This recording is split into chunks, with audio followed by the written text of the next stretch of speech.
আসসালামু আলাইকুম। এখন দেখবেন সংবাদ শিরোনাম। লঘুচাপের প্রভাবে দেশের বিভিন্ন স্থানে ভারী বৃষ্টি, নারায়ণগঞ্জ সহ কয়েক জেলায় জলাবদ্ধতা, সাভারে মহাসড়কে ভুক্তভোগীদের বিক্ষোভ। আওয়ামী লীগের কার্যক্রমে নিষেধাজ্ঞা তুলে নেওয়ার সম্ভাবনা দেখছেন না আইন উপদেষ্টা।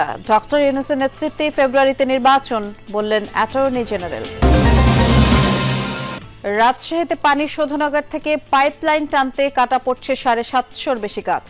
অর্ধশত বয়সী এসব বৃক্ষ নিধনে ক্ষুব্ধ স্থানীয়রা। মিলছে না কাঙ্ক্ষিত ইলিশ, জলবায়ু পরিবর্তন সহ নানা কারণে কমছে উৎপাদন, জেলেদের জীবিকায় বিরূপ প্রভাব। দুর্গোৎসবের মহানবমী ষোড়শোপাচারে পূজিত হলেন দশভুজা, মণ্ডপে মণ্ডপে দেবী দর্শন করছেন ভক্তরা। এতক্ষণ দেখছিলেন সংবাদ শিরোনাম, এখন দেখবেন বিস্তারিত। বঙ্গোপসাগরে সৃষ্ট লঘুচাপের প্রভাবে দেশের বিভিন্ন স্থানে গতরাত থেকে বৃষ্টি হচ্ছে। নারায়ণগঞ্জ সহ কয়েকটি জেলায় জলাবদ্ধতা দেখা দেয়, এতে করে ভোগান্তি পোহাতে হয় বাসিন্দাদের। আবহাওয়া অফিসের তথ্য বলছে, বৃষ্টিপাত আগামী ৩ দিন অব্যাহত থাকতে পারে। সমুদ্র বন্দরগুলোতে ৩ নম্বর সতর্ক সংকেত দেখাতে বলা হয়েছে। ভারী বৃষ্টিতে সড়কে হাঁটু পানি, জলমগ্ন এলাকার বাসাবাড়িও।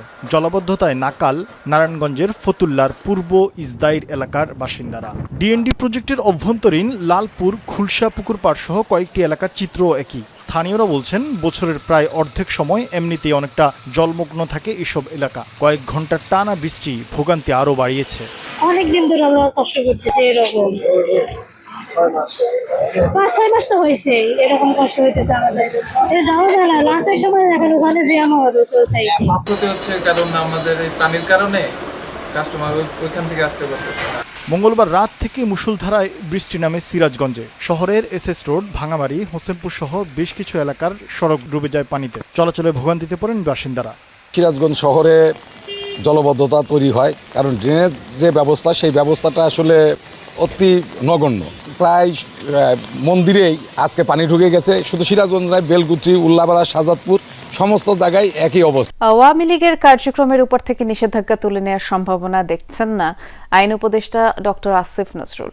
দুপুরে বরিশালে পূজা মণ্ডপ পরিদর্শন শেষে তিনি বলেছেন, একটা দলের কার্যক্রম যখন নিষিদ্ধ করা হয় তখন নিষেধাজ্ঞা স্থায়ী না অস্থায়ী এ ধরনের প্রশ্ন থাকে। এ প্রসঙ্গে প্রধান উপদেষ্টা যা বলেছেন তা থিওরিটিক্যাল। নির্বাচনের বিষয়ে আইন উপদেষ্টা স্পষ্ট করে বলেন, ফেব্রুয়ারির প্রথমার্ধেই নির্বাচন অনুষ্ঠিত হবে। শান্ত পাহাড়কে যারা অশান্ত করছে তাদের বিরুদ্ধে কঠোর ব্যবস্থা নেওয়ার কথাও জানিয়েছেন তিনি। আওয়ামী লীগের কার্যক্রম নিষিদ্ধটা উইথড্র হবে এই ধরনের কোনো সম্ভাবনা আমি দেখতে পাচ্ছি না। আমি যেটুকু জানি যে আমাদের আন্তর্জাতিক অপরাধ আদালতে যে প্রসিকিউশন টিম আছে, সেই টিমের পক্ষ থেকে সংগঠন হিসাবে আওয়ামী লীগের বিচার চাওয়ার একটা পদক্ষেপ বরং নেওয়া হচ্ছে।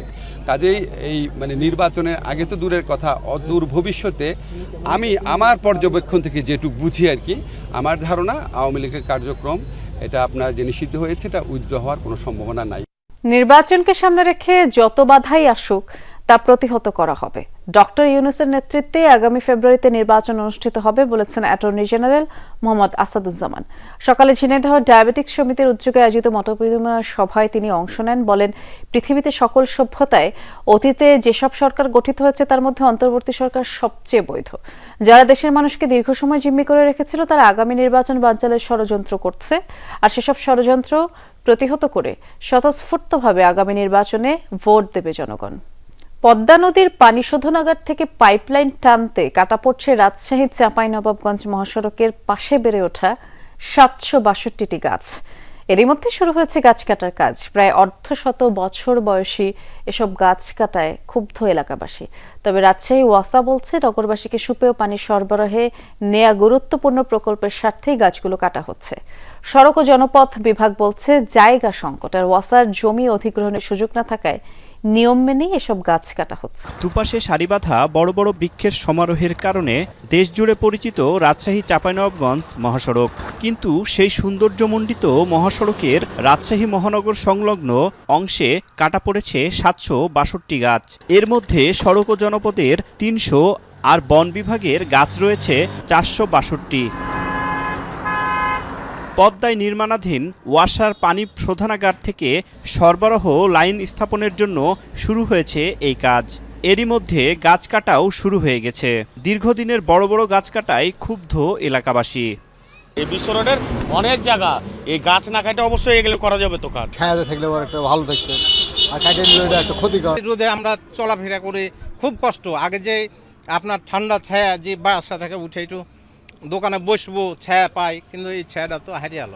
পরিবেশ আন্দোলনের সঙ্গে সম্পৃক্তরা বলছেন এক একটি গাছের বয়স প্রায় অর্ধশত বছর।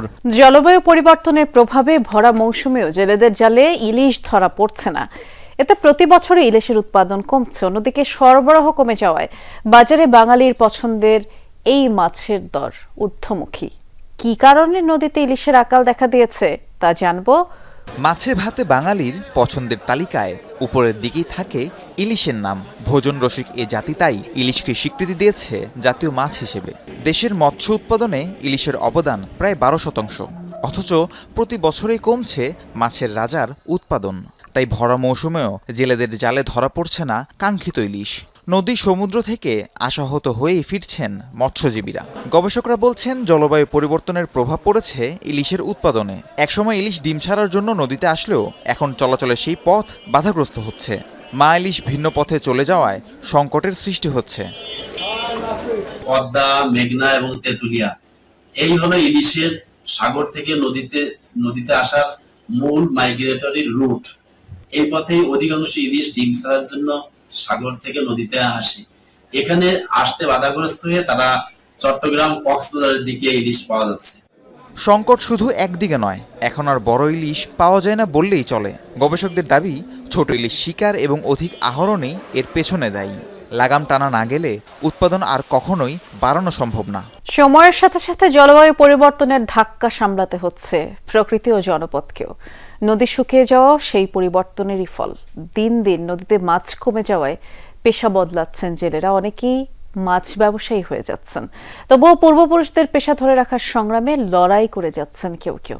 এদিকে জেলেদের বিকল্প জীবিকার দিকে উৎসাহিত করা হচ্ছে বলে জানিয়েছেন মৎস্য কর্মকর্তা। নানা আনুষ্ঠানিকতায় উদযাপিত হচ্ছে শারদীয় দুর্গাপূজা। আজ মহানবমীতে চলছে নানা আচার।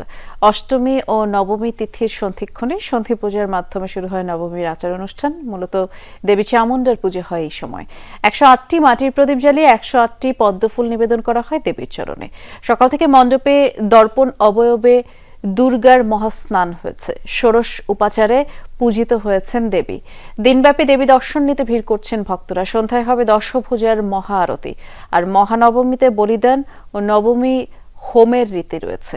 108টি বেলপাতা, আম, কাঠ, ঘি দিয়ে হয় যজ্ঞ। নীলকণ্ঠ, নীল অপরাজিত ফুল ও যজ্ঞের মধ্য দিয়ে সম্পন্ন হয় বিহিত পূজা।